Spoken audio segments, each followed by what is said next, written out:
Сура Аль-Бейина. Ясное знамение.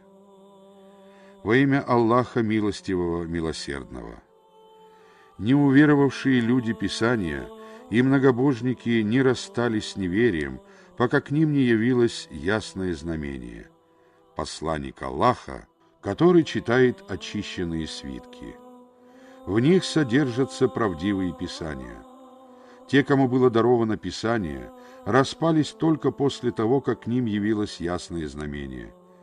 А ведь им было велено лишь поклоняться Аллаху, служа Ему искренне, как единобожники, совершать намаз и выплачивать закят. Это правая вера. Воистину, неуверовавшие люди Писания и многобожники окажутся в огне гиенны и пребудут там вечно. Они являются наихудшими из тварей.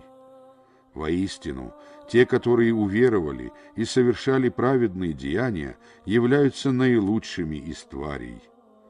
Их воздаянием у их Господа будут сады Эдема, в которых текут реки. Они пребудут в них вечно. Аллах доволен ими, и они довольны им. Это уготовано для тех, кто боится своего Господа.